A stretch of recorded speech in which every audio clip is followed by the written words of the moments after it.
Film में सबसे ज्यादा अगर किसी कैरेक्टर में अगर शेड सबसे ज्यादा अगर हैं तो वो टिक्की के कैरेक्टर है। ये इम्तियाज सर भी ये बात मतलब बोलते हैं हमेशा कि यार टिक्की बड़ा प्यारा कैरेक्टर है। May be he doesn't deserve the success. जैसे वो कहता भी है तुम्हारा ये चमकीला मेरे लिए चाय लेके आता था मेरे लिए। He was one of the biggest Punjabi stars. चमकीला जी के बारे में ये मतलब पंजाब में और सब जगह ये बोला जाता था कि वो तत्ते गीत गाते हैं, मतलब बड़े गर्म गीत गाते हैं। दिलजीत का भी यहाँ पर वैंकूवर में भी उनका कॉन्सर्ट होने वाला है, 55,000 लोगों को वो स्टेडियम में भरने वाले हैं। दिलजीत पाजी पे मतलब अपार बख्शिश है ऊपर वाले की, हाईली टैलेंटेड है, मतलब क्या सिंगिंग की उनकी रेंज है। भाई मैं आपकी बहुत सारी इंटरव्यूज हमेशा से सुनता रहा हूँ, हमेशा से। मेरे को बहुत अच्छा लगा भाई आपके साथ इंटरव्यू करके, बड़ा मजा आया कसम से।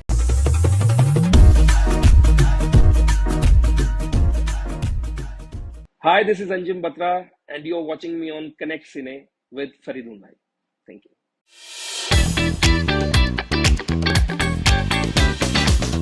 Anjum, welcome on connect cine. कैसे हैं आप? फरीदुन भाई मैं बहुत अच्छा हूँ, thank you so much. Most welcome, बहुत बहुत मुबारक आपको। क्या आप ये कह सकते हैं कि मे बी आपकी जिंदगी का सबसे इम्पोर्टेंट कैरेक्टर है टिक्की चमकीला में?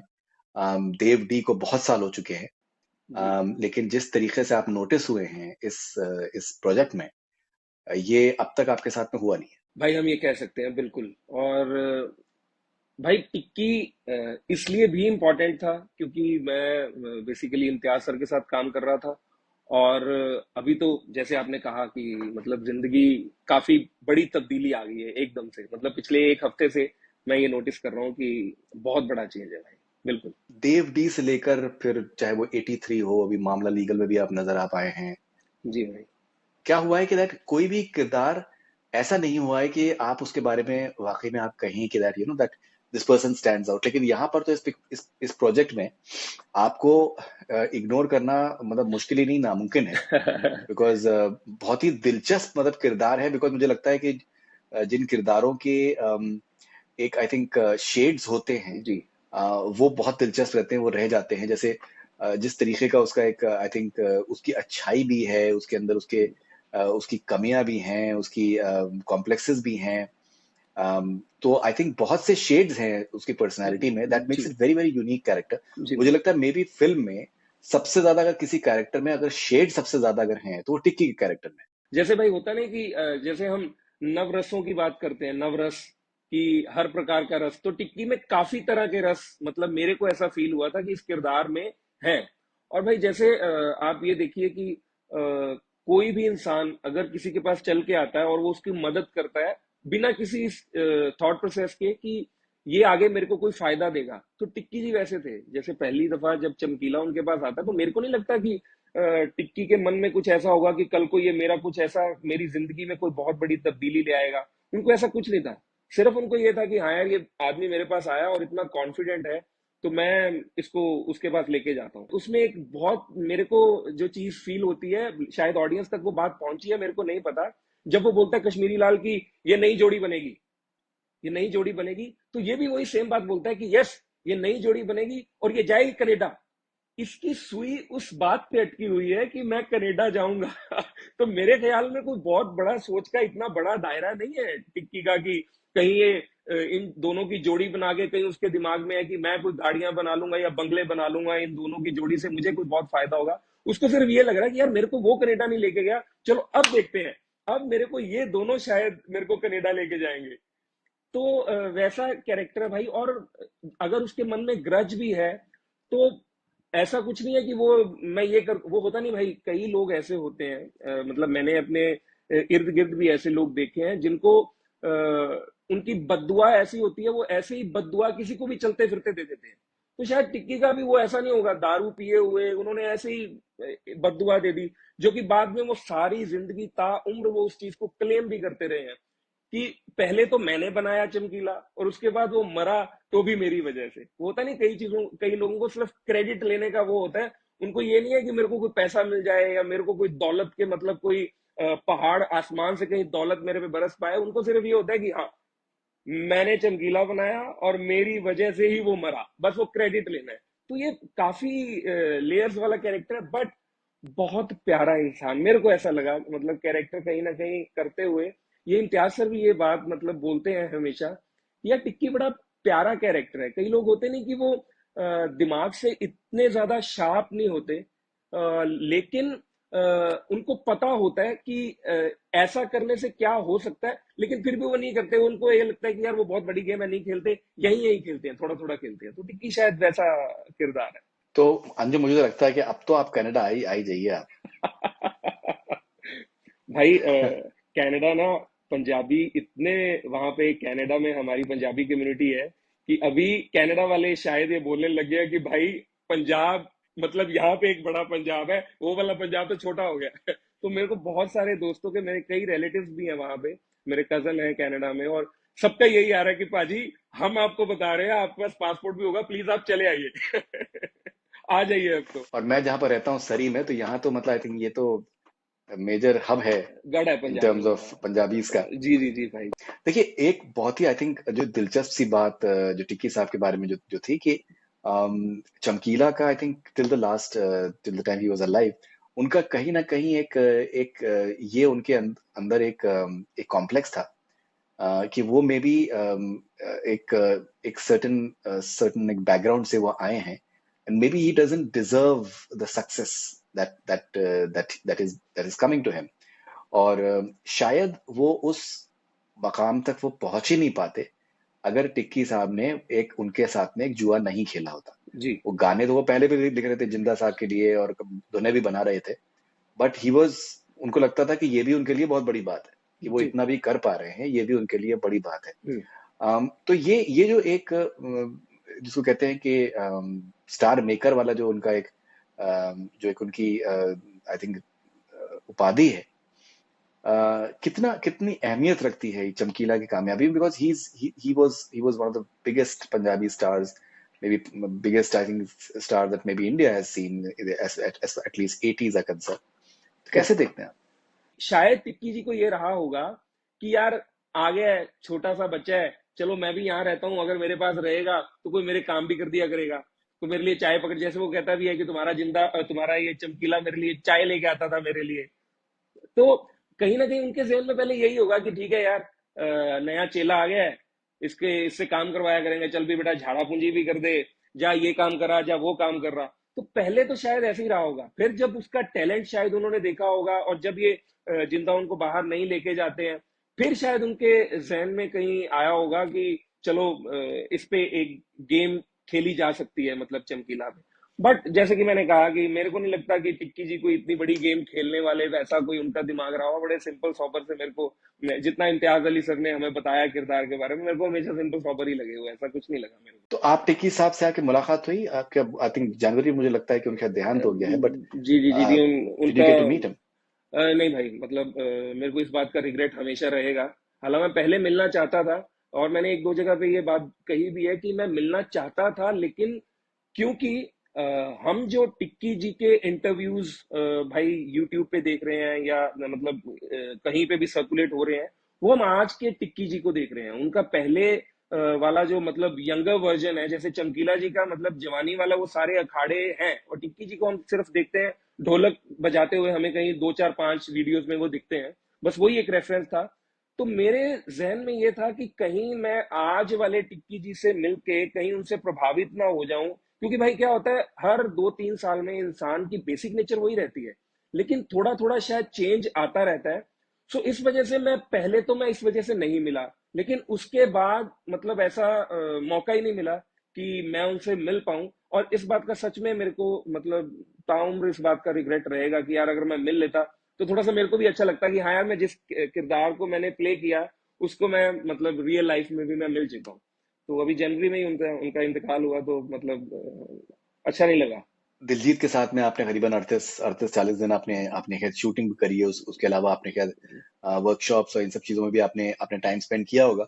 जी अब भाई। आज के टाइम पे दिलजीत का भी यहाँ पर वैंकूवर में भी उनका कॉन्सर्ट होने वाला है, 55,000 लोगों को वो स्टेडियम में भरने वाले जी भाई। हैं। ये आप कैसे देखते हैं, जिस तरीके का उनका जो ग्रोथ है और जिस तरीके की उनकी कामयाबी है? मुझे लगता है कि हिंदुस्तान में आज तक इस लेवल की कामयाबी किसी ने देखी नहीं। भाई कोचिला में परफॉर्म करने वाले वो पहले मतलब हिंदुस्तानी आर्टिस्ट थे, और भाई मतलब होता ना, किसी पे खुदा का कोई एक खास तरह का रहमो करम होता है, बाबा जी का, वाहेगुरु का। मेरे को ऐसा लगता है कि दिलजीत पाजी पाजी मेहनत सब करते हैं, और वो भी बहुत ज्यादा मेहनती हैं। मतलब ऐसा नहीं है कि बिना मेहनत किए उनको कुछ ऐसे मिल जाता है जिंदगी में, ऐसा कुछ नहीं मिलता भाई, और मेहनत का कोई ऑल्टरनेटिव भी नहीं होता भाई। तो दिलजीत पाजी पे पाजी मेरे को लगता है कि कोई मतलब अपार बख्शिश है ऊपर वाले की, कि जो वो ऐसी चीजें मतलब उनके साथ घटित हो रही हैं। और भाई सबसे बड़ी बात कि उनकी जो टीम है वो भी भाई मतलब बड़ी बाकमाल टीम है। वो मेरे को ऐसा लगता है कि वो सब लोगों का सिर्फ और सिर्फ वन पॉइंट एजेंडा होता है ना भाई, कि दिलजीत पाजी को और आगे कैसे लेके जाया जाए। जैसे उनका एक इंटरव्यू मैंने सुना था कि कोचेला, किसी ने पूछा कि आपने कोचेला का आपने कुछ दिमाग में कुछ ऐसा ऐसा आपने रख रखा था कई देर से कि मैं वहां परफॉर्म करूंगा। वो कहते मैंने ऐसा कुछ नहीं रखा था, एवे मैंने एक बात छोड़ दी थी जो कि सोनाली उनकी जो मैनेजर है उन्होंने सुन ली थी, और उन्होंने फिर उस बात पे काम करना शुरू कर दिया। तो भाई मेरे को ऐसा लगता है कि वो ऊपर से उनको कोई ऐसी आमद होती है कि यहाँ पे कुछ ऐसा किया जाए, और फिर सारी उनकी टीम और वो खुद उस चीज को मतलब वो बोलते हैं ना कि जिस चीज को आप मतलब पूरी शिद्दत से चाहो तो पूरी कायनात उसको आपसे मिलाने में जुट जाती है। तो मेरे को लगता है वो शायद मैनिफेस्ट ऐसा कमाल करते हैं कि उनके साथ सारी चीजें घटित हो जाती हैं। और भाई हाईली टैलेंटेड है, मतलब क्या सिंगिंग की उनकी रेंज है। और भाई सबसे बड़ी बात, सिंगर्स बड़े बाकमाल हैं पूरे हिंदुस्तान में, पंजाब में, सब जगह पे भाई बड़े बाकमाल सिंगर्स हैं। और लेकिन भाई मेरे ख्याल से जो उनकी चॉइस ऑफ सॉन्ग्स है ना भाई, जो वो गाने चुनते भी हैं कि मेरे को अब कौन सा गाना करना है, और फिर भाई जो मतलब ऑडियंस का जो उनके साथ एक डायरेक्ट कनेक्शन है, जो मतलब वो ऑडियंस के साथ राब्ता रखते हैं अपना, वो भाई बड़ा कमाल है। और जो आजकल वो व्लॉग वगैरह बनाते हैं, जो वो कुकिंग वाले और वो सब, तो वो बड़े मतलब उनकी जो असल जैसे वो हैं, तो भाई और है क्या, वो जैसे बीच बीच में पंजाबी ठेठ बोल देते हैं। और भाई पहले क्या होता था, हम लोग मतलब अगर जैसे मैं भी मुंबई काफी सालों से हूँ, तो हम लोग पंजाबी बोलने से कई दफा गुरेज करते थे कि नहीं यार पंजाबी नहीं बोलती, पता नहीं ये क्या समझेगा कि पंजाब से आगे देहाती लोग कुछ आगे। लेकिन उन्होंने भाई किस प्लेटफॉर्म पे जाके वो पंजाबी आज भी बोलते हैं। तो भाई एक वो होता नहीं कि आपके साथ सब लोगों का एक अलग सा अलग किस्म का जुड़ाव हो जाता है कि यार ये भाई बंदा मतलब अपनी रूट्स को नहीं भूला और अपनों को नहीं भूलता है ये आदमी। तो भाई वो एक कनेक्शन हो जाता है किसी भी स्टार के साथ। तो मेहनती बहुत है भाई, और कमाल के इंसान है, इतना सुपरस्टारडम आने के बाद भी भाई वो हम्बल है। तो इस वजह से मतलब वो मेरे को लगता है कि बहुत बड़ा मुकाम है उनके पास। जिस तरीके से उन्होंने चमकीला किरदार को उन्होंने सरेंडर किया है, बिकॉज मुश्किल कैरेक्टर है, बिकॉज अगर जी। कोई भी किरदार अगर आप वो जज किया जा सके कि वो किस तरीके की भाषा का इस्तेमाल कर रहा है, किस तरीके के उसकी उसकी मानसिकता क्या होगी, वो सोच क्या है, तो ऐसे किरदार को निभाना जो है, मुझे लगता है कि कोई भी एक्टर 10 बार सोचेगा कि यार मुझे जज किया जाएगा, किस तरीके से लोग देखेंगे मुझे हो सकता है मेरे मेरे फैंस मुझसे कुछ शायद नाराज हो जाएं। लेकिन उन्होंने जिस तरीके का पूरा शिद्दत से उन्होंने डायरेक्टर के विजन में बिलीव करके ही just went the entire distance. आप खुद एक बहुत अच्छे आप एक्टर हैं। कैसे आप देखते हैं कि ये एक किरदार को सरेंडर कर देना और फिर उस पर निभाना उसको एक ऐसी शिद्दत से जो कि एक्स्ट्रॉर्डनरी हो? ये बहुत ज्यादा बड़ा बोल्ड स्टेप था भाई, मेरे को ऐसा लगता है।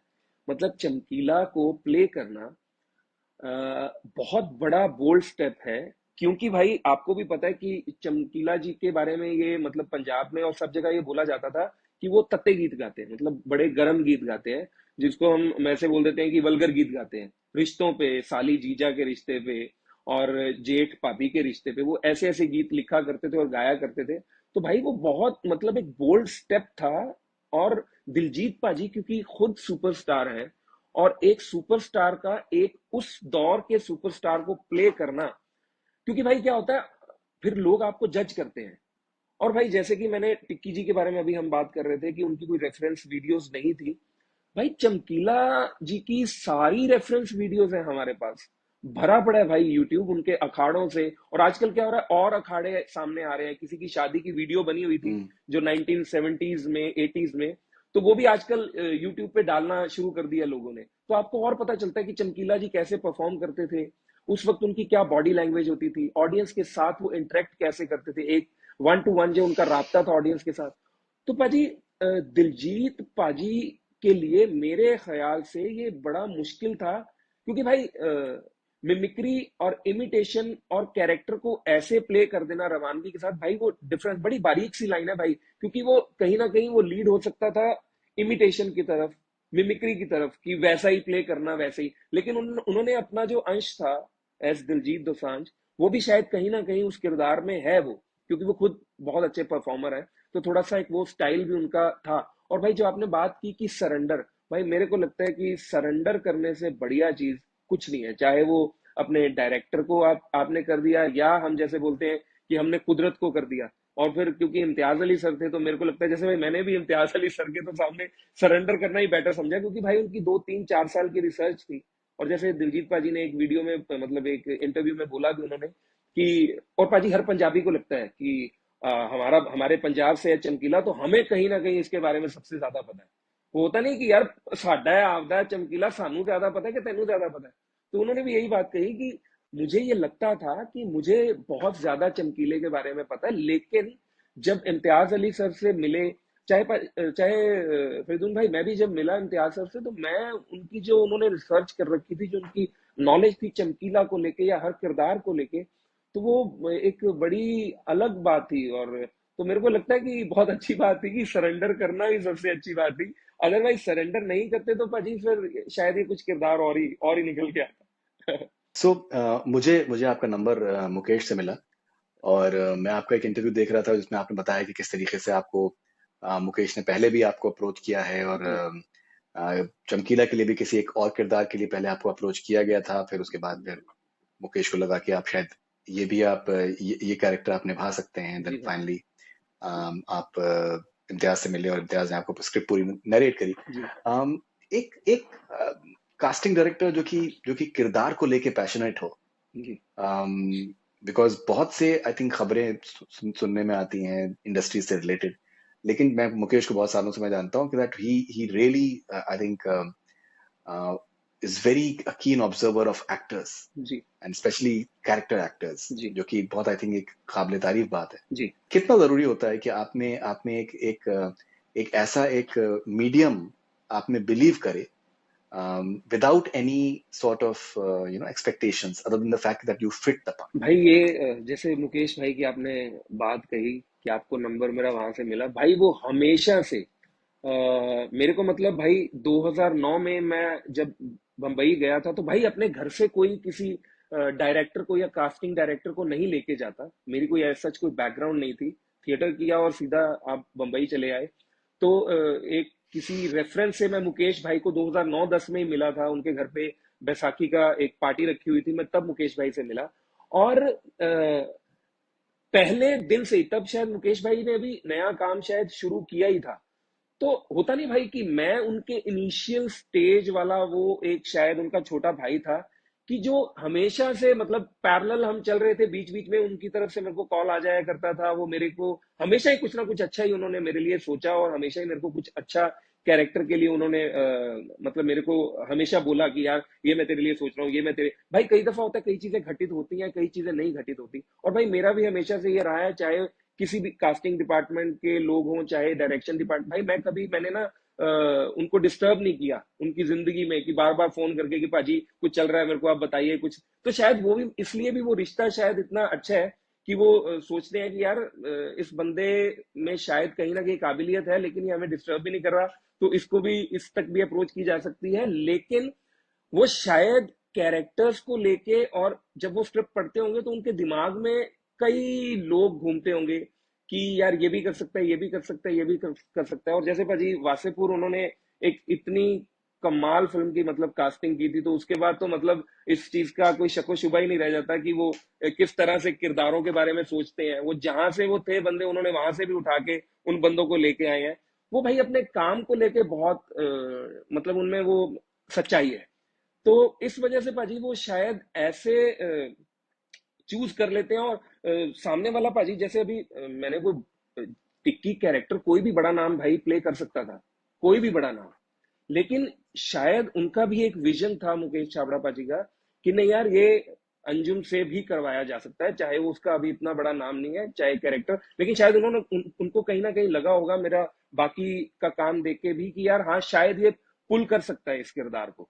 तो भाई ये भी एक बहुत बड़ी मतलब किसी भी कास्टिंग डायरेक्टर के लिए, किसी भी डायरेक्टर के लिए ये चीज होती है, रिस्क टेकिंग फैक्टर, कि शायद उन्होंने भी कहीं ना कहीं रिस्क लिया होगा, इम्तियाज सर को इस चीज के लिए कन्विंस किया होगा कि नहीं यार मतलब ये पुल कर पाएगा इस किरदार को। सो वो भाई मेरे ख्याल कास्टिंग डायरेक्टर का एक बहुत बड़ा विजन होता है। तो मेरे को लगता है सिर्फ उनको यही एक्सपेक्टेशन होती है कि मेरा एक्टर जो है वो अच्छा परफॉर्म कर दे। तो बाकी मतलब मैंने तो बहुत सारा काम मुकेश भाई ने मेरे को दिया हमेशा से ही। और वो हमेशा, मैं एक बात जरूर कहूंगा फरीदुन भाई, उनका एक स्टाइल है मुकेश भाई ना, मेरे को तो हमेशा ही ऐसे, जब भी उनका खुद का कॉल आया मेरे को, तो वो हमेशा बोलते हैं अंजुम किथे हैं, पंजाबी में मेरे साथ बात करते हैं, किथे हैं, मैं कहीं भी कहूँ मैं भाजी यहाँ पे, यहाँ उड़ के आ जा कि उड़ के आ जा ऑफिस में। और भाई फिर वो अगर मेरे को फिल्म, अगर मैं कास्ट हो जाता हूँ, तो वो भाई कंधे को ऐसे थोड़ा सा दबाते हैं, ला पुत्र कौन वधिया करना तो वो एक रिलेशन है। और मेरे ख्याल में ये मेरे साथ नहीं है, उनका जितने भी एक्टर्स हैं सबके साथ एक बड़ा पर्सनल टच है। और सब उनको ना शायद मुकेश भाई के आगे ना, मुकेश भाई के आगे भी सब लोग थोड़ा थोड़ा सरेंडर कर देते हैं कि पाजी मतलब आपको सब पता है यार, आप हमें गाइड करो थोड़ा सा। तो ये बता मुकेश भाजी की सो अंजुम, फाइनली मैं आपसे एक बात कहना चाहूंगा कि मैंने आपके इंटरव्यूज मैंने देखे, जी भाई। आपको जो एक आई थिंक बिलीफ है चढ़ती कला में, और आप बिलीव करते हैं कि दैट किसी भी काम में पेशेंस जरूरी है, जी भाई। एकदम से चीजें नहीं हो जाती हैं, सब्र जरूरी है, जी भाई। किरदार के लिए सरेंडर करने की एबिलिटी होना, उस किरदार में बाल बढ़ाने हैं, वेट वेट गेन करना है, वो सारी आपके अंदर एक वो जुनून और जज्बा आपके अंदर होना बहुत जरूरी है। जी भाई। मैं बहुत सालों से एक्टर्स को, बहुत बहुत से इंडस्ट्री की बहुत से मैंने ऑब्जर्व करी हैं, लोगों से मेरी आई थिंक वाकफियत रही है, एंड मैंने देखा है बहुत कुछ। मैंने एक चीज नोटिस करी है कि आपके टैलेंट के साथ साथ में, टैलेंट बहुत इंपॉर्टेंट है, लेकिन शायद टैलेंट से ज्यादा इंपॉर्टेंट आपका एटीट्यूड है, जी। कि आपका एटीट्यूड क्या है अपने अपने क्राफ्ट की तरफ, लोगों की तरफ। एक एलिमेंट ऑफ रिस्पेक्ट आपके अंदर है, वो जेन्युइन रिस्पेक्ट आपके अंदर है कि नहीं है। जी। वो चीजें जो है बहुत ज्यादा जरूरी होती हैं, जी।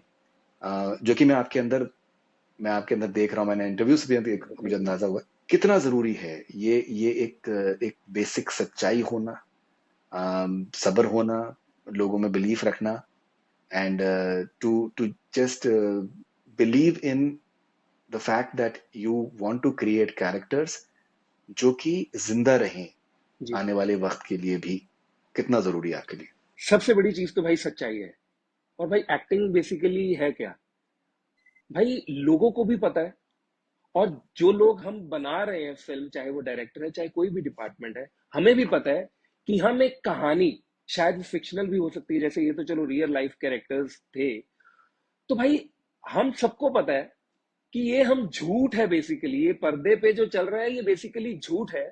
लेकिन भाई वो शायद एक्टर्स की, डायरेक्टर की, वो टीम की वो सच्चाई है, मतलब कितनी सच्चाई से हम, कितनी कन्विक्शन से हम वो झूठ परोसते हैं, वो है भाई। तो सच्चाई कहीं ना कहीं, तो भाई वो सच्चाई उसमें भी तो काम आई ना हमारी, कि हमने सच्चाई से, कि अगर मैं कोई कैरेक्टर प्ले कर रहा हूं तो मैंने इतनी सच्चाई से वो प्ले किया कि सामने वाले को वो सच में इतना सच्चा लगा कि वो नहीं यार यही अटल मतलब सत्य है तो यही है। और भाई मेरे को लगता है, मेरे को आज तक जितना भी काम मिला, मैं हर इंसान के साथ सच्चा ही रहा हूं भाई।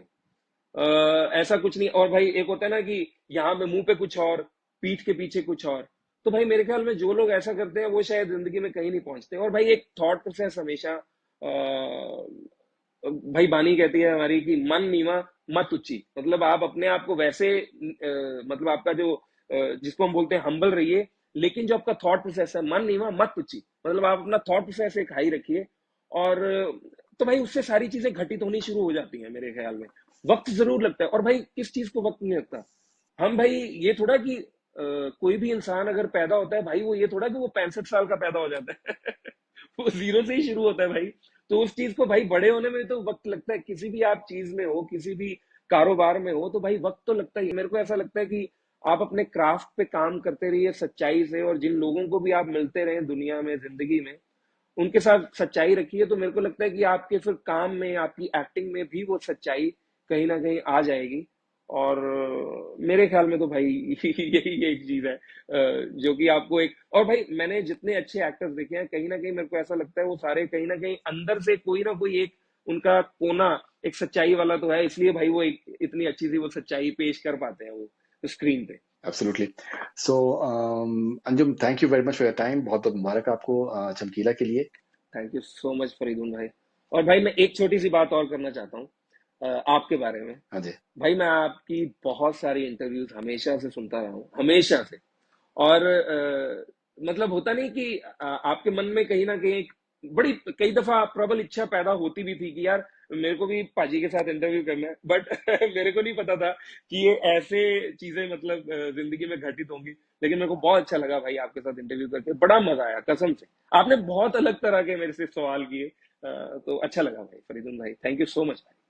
No, no, thank you very much, Anjum, and all the best wishes. Thank you very thank you much. So much भाई, लव यू। Thank you.